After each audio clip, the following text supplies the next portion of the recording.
பற்றி பார்க்க போகிறோம். நம்ம சிஎஸ்கேயோட கேம்பில் இப்போ ஆயுஷ் மாத்ரே அப்படின்ற ஒரு பிளேயர் ஜாயின் பண்ணியிருக்காரு. எதுக்காக சீசன் ஆரம்பித்து 3 மேட்ச்க்கு அப்புறமா ஜாயின் பண்ணியிருக்காரு? இந்த மாதிரி நிறைய கேள்விகள் உங்களுக்கு இருக்கும்.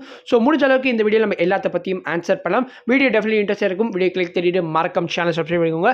இப்போ வாங்க வீடியோ தெரிஞ்சுக்கலாம். இந்த ஐபிஎல் 25ல ரீப்ளேஸ்மெண்ட் ரூலில் சில மாற்றங்கள் பிசிஏ கொண்டு வந்திருப்பாங்க. அதை பற்றி ஃபஸ்ட்டு பார்த்துலாம். அப்போ தான் உங்களுக்கு ஆயுஷ் மாத்ரே பற்றி ஃபுல்லாக புரிய வரும். ஸோ இந்த ஐபிஎல்ல பார்த்தோன்னா 12 மேட்ச்க்குள்ளே நீங்கள் ஒரு ரீப்ளேஸ்மெண்ட் பிளேயர் சைன் பண்ணியாலும் இன்கேஸ் உங்களுக்கு தேவைப்பட்டு ஸோ 12 மேட்ச்க்கு அப்புறமா உங்களால் ரீப்ளேஸ்மெண்ட் பிளேயரை சைன் பண்ண முடியாது. ப்ரீவியஸ் சீசன்லாம் பார்த்தீங்கன்னா 7 மேட்ச்க்கு அப்புறமா உங்களால் ரீப்ளேஸ்மெண்ட் பிளேயரை சைன் பண்ண முடியாது. இப்போ கொஞ்சம் எக்ஸ்டெண்ட் பண்ணியிருக்காங்க. ஸோ 12 மேட்சஸ் வரைக்கும் பார்த்தீங்கன்னா உங்களுக்கு வந்து டைம் கொடுத்துருக்காங்க. ஒரு டீமான ரீப்ளேஸ்மெண்ட் பார்த்தீங்கன்னா இன்ஜுரி ஆர் ஏதாவது ஒரு இல்னஸ் இருந்தால் மட்டும்தான் சைன் பண்ண முடியும். இன்கேஸ் நேஷனல் டியூட்டிக்கு போகிறாங்கன்னா அதுக்காக உங்களால் ரீப்ளேஸ்மெண்ட் பிளேயரை சைன் பண்ண முடியாது. இது உங்களுக்கு கண்டிப்பாக தெரிஞ்ச விஷயம் தான்.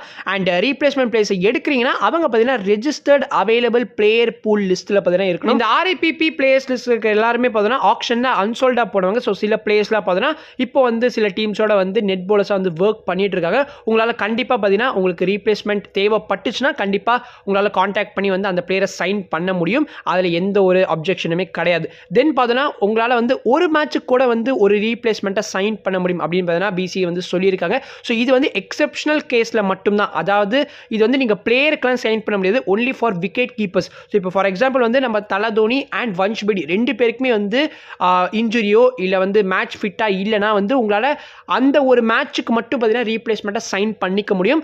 ஸோ வந்து அந்த பிளேயர் பார்த்தீங்கன்னா ஒரு இந்தியனாக தான் இருக்கணும். இன்கேஸ் பார்த்தீங்கன்னா உங்களை 8 ஓவர்சீஸ் ஸ்லாட்டும் பார்த்தீங்கன்னா ஃபில் ஆகியிருந்ததுன்னா நீங்கள் ஒரு இந்தியன் விக்கெட் கீப்பராக பார்த்தீங்கன்னா அந்த மேட்ச்க்காக சைன் பண்ணி ஆகணும். ஸோ இது பார்த்தீங்கன்னா ஒரு ஷார்ட் டேர்ம் பீரியட் கூட வந்து பிசிஏ வந்து ரீப்ளேஸ்மெண்ட் பிளேயர்ஸை வந்து சைன் பண்ணிக்கலாம் அப்படின்னு வந்து சொல்லியிருக்காங்க. அண்ட் ஆப்வியஸாக பார்த்தீங்கன்னா ரீப்ளேஸ்மெண்ட் பிளேயர் நீங்கள் சைன் பண்ணிங்கன்னா ஒரிஜினல் பிளேயர் இருப்பார் பார்த்தீங்கன்னா அவரோட சேலரி கேப்பை வந்து எக்ஸீட் பண்ணக்கூடாது. இப்போ ஃபார் எக்ஸாம்பிள் ஒரு பிளேயரை வந்து நீங்கள் 1 crore வந்து ஒரிஜினலாக ஆப்ஷனில் வந்து பிக் பண்ணியிருக்கீங்க.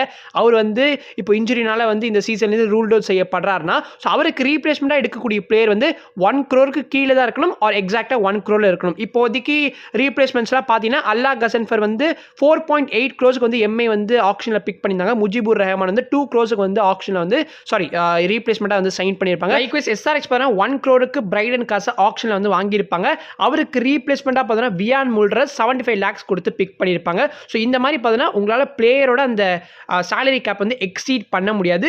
ஸோ இதெல்லாம் தான் இப்போதைக்கு இந்த ஐபிஎல் 25 ரீப்ளேஸ்மெண்ட்கான அந்த ரூல்ஸ். அண்ட் இன்னொரு விஷயம், உங்களால் ரீப்ளேஸ்மெண்ட் பிளேயரை வந்து நெக்ஸ்ட் இயர் இப்போ நீங்கள் வந்து ப்ளே பண்ணுறப்ப அவர் ரீட்டைன் பண்ண முடியுமா அப்படின்னு கேட்டிங்கன்னா 100% நம்மளால் ரீட்டைன் பண்ண முடியும். ரீப்ளேஸ்மெண்ட் பிளேயரும் உங்களால் ரீட்டைன் பண்ண முடியும். அண்ட் ஒரிஜினல் பிளேயர் இருப்பார் பாருங்க, அவரையும் உங்களால் ரீட்டைன் பண்ணிக்க முடியும். 2022 சீசனுக்கு போனால் பத்திரினா வந்து சிஎஸ்கே ஆடம் மில்னேயோட ரீப்ளேஸ்மெண்ட்டாக சைன் பண்ணியிருப்பாங்க. தென் 2023ல பார்த்தீங்கன்னா பத்திரினாவை ரீட்டைன் பண்ணிட்டு ஆடம் மில்னேயை ரிலீஸ் பண்ணியிருப்பாங்க. ஸோ லைக்வைஸ் நீங்கள் 2 பேரையும் கூட ரீட்டைன் பண்ணலாம். So no issues. நீங்கள் அந்த ஸ்குவாட் லிமிட்னு ஒன்று இருக்கும் பார்த்தீங்களா, ரீட்டைன் பிளேஸ் இவ்வளோ தான் உங்களால் ரீட்டைன் பண்ண முடியும் அப்படின்ற ஒரு லிமிட் இருக்கும் பார்த்தீங்களா, அதை வந்து நீங்கள் லிமிட்டை வந்து கிராஸ் பண்ணாத வரைக்கும் நீங்கள் வந்து you are all fine and good. Before the start of the season ருத்துவோட கிரிக்கெட்டிங் ஜேர்னி பற்றி ருத்து அண்ட் அவங்களோட பேரண்ட்ஸ் தென் அவரோட ஃப்ரெண்ட்ஸ்லாம் பார்த்தீங்கன்னா பேசி ஒரு டாக்குமெண்ட்ரி சீரிஸ் வந்து சிஎஸ்கேயோட யூடியூப் சேனல் ரிலீஸ் பண்ணியிருப்பாங்க.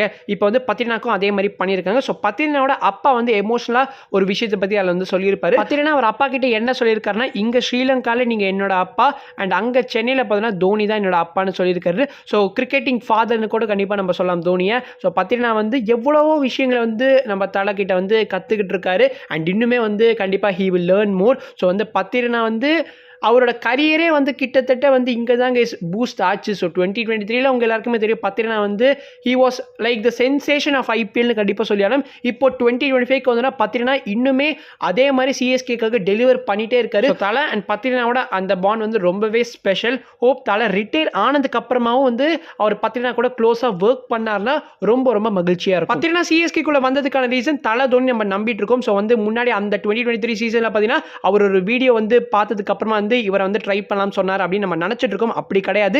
So video analyst Lakshmi Narayan sir இருக்காரு பார்த்தீங்களா, ஸோ அவர் தான் வந்து பத்திரினா வந்து ரெக்கமெண்ட் பண்ணியிருக்காரு to the management. So management வந்து இவர் நெட்ஸுக்கு கூப்பிடலாம் அப்படின்னு கூப்பிட்டுருக்காங்க. அண்ட் அங்கே அவரோட பர்ஃபார்மன்ஸ் நல்லா இருந்த காரணத்தினாலையும் அண்ட் தோனி வந்து அவரை பார்த்து இம்ப்ரெஸ் ஆனது காரணத்தினாலையும் தான் பார்த்தீங்கன்னா சிஎஸ்கே டீம் கூட பத்திரினா வந்திருக்காரு. அண்ட் இன்னொரு இன்ட்ரெஸ்டிங்கான விஷயம் என்ன பார்த்தீங்கன்னா பத்திரினாவோட மேனேஜருக்கு கப்புள் ஆஃப் கால்ஸ் வந்துச்சுன்னா சில டீம்ஸ் அவரை அப்ரோச் பண்ணாங்களா. ஸோ பத்திரினாவை நீங்கள் ஆப்ஷனுக்கு சென்ட் பண்ணுங்க. 2024 ஆப்ஷனுக்கு முன்னாடி வந்து இந்த விஷயம்லாம் நடந்திருக்கு.